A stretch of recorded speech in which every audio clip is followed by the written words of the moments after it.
Hello guys, welcome back to the channel. But if you're new here, my name's Tyler and I just do consistent content on all things related hockey in the HL overall. And the final matchup in these Eastern semifinals and just the semifinals overall of the 2020 NHL playoffs has officially concluded with the New York Islanders advancing to the Eastern Conference Finals against the Tampa Bay Lightning after a very impressive and very kind of stressful series at times for the Islanders against the Philadelphia Flyers, needing a game 7 after having the lead in the series 3-1, but nonetheless their defensive game prevailed here by far, and they're going back to the Eastern Conference Finals for the first time in roughly 30 years. So that's what I'll be discussing with you today, my thoughts on this series and what is next for these two teams going forward, and both the Philadelphia Flyers and the New York Islanders. But this series was really entertaining, honestly. It went above expectations, in my opinion, and a series that really looks like it was in the Islanders' favor through the first 4 games, of course, being up in this series 3-1,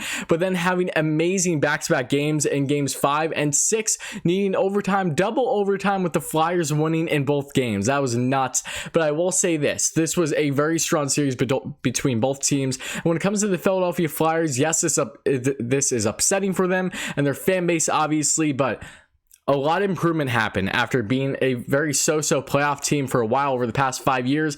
They really did a lot for sure in this series, with Alain Vigneault being in his debut season as the head coach of the Philadelphia Flyers, having some new acquisitions in the lineup, including the likes of Kevin Hayes, of course, really looking strong for them. And overall, this was very good for them going forward, and having this kind of experience, especially with Carter Hart, who's only going to continue to get better. He is so young, just in his early 20s. This is only the start for him. So Flyers fans, I know you're upset, but still, you are in a win now stage, and I fully expect you guys to have another deep playoff run next year, because this core group looked very strong, and you still have enough youth in this lineup, in my opinion, to get things done going forward. But going to the New York Islanders side of things, they outscored the Philadelphia Flyers 23 goals to 15 in this series. That is remarkable. It really shows that they were just so much able to dominate against this Flyers team, really shutting them down, as the Islanders are known for, of course, having great back checking and forechecking. That was evident in this series once again in this year's playoffs. But if you get into statistics, Josh Bailey led the Islanders in points, had 17 total points thus far in this year's playoffs,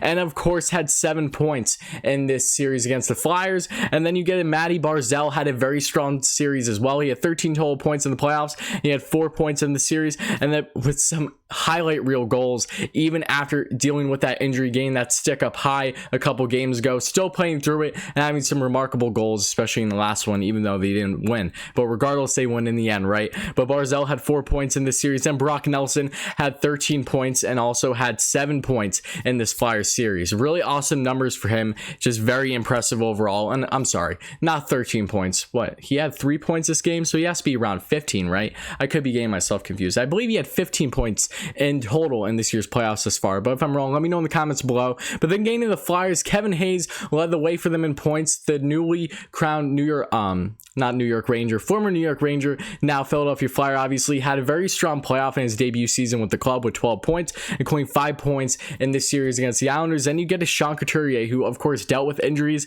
in this series, but he is a huge X factor in my opinion. But even with him being back in the lineup, it simply wasn't enough. But Couturier had 9 points and 4 points in this series. Such an underrated centerman, one of the best two-way centermen in the NHL, one of my favorites, honestly. And I'm not a Flyers fan by any means, but still, hats off to him. He has looked great all year long. It's unfortunate that he was able to deal with injuries in this year's playoffs, like a lot of other players too. And then Jacob Voracek had 9 points as well, only had 1 point in this entire series. So definitely not looking like the Voracek of old, but let's see what happens going forward with him, even though he isn't getting any younger. But this series was very star-studded in a lot of ways when it comes to overall team defense, and in that sense, the New York Islanders just prevailed. There were no question. With the likes of having Pelech, Pulak, etc. in that defensive front, they were just fantastic. Devin Taves looked really strong at times too. Andy Green even getting it done in his older age, of course, the former captain from the New Jersey Devils that they acquired at the trade deadline. A lot of picks and a lot of things were going in the way of the New York Islanders. Islanders.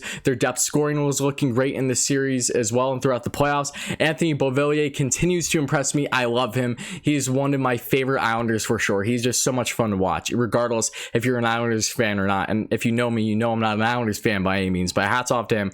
He looked great. JG Pageau, he's so pesky to go up against. He really looks like he's been a fantastic acquisition for the New York Islanders since being traded their way from the Ottawa Senators at the trade deadline, make it totally worth their while, and I fully expect him to continue to live up to that contract in the years going forward. But Thomas Greiss getting the start in this game 7, obviously he didn't face many shots, similar to that Vegas versus Golden Knights game, Vegas and Canucks game last night, similar when Canucks just couldn't get much offense at all against a Vegas team that's so strong defensively, and with their overall offensive defense, you know, they're so great back checking and forward checking, and that was evident in this series and in this game 7 for the Islanders as well. So hats off to them. Islanders fans, let me know how hyped are you to be back in the Eastern Conference Finals, and who knows how long. Seriously, let me know the exact year in the comments below. I'm pretty sure, from what I heard a couple days ago, I thought it was 27, but if I am wrong, let me know in the comments below. I know it's before 30 for sure. So let me know, guys. Flyers fans, I know you're upset, but this is still only the beginning. You have a core group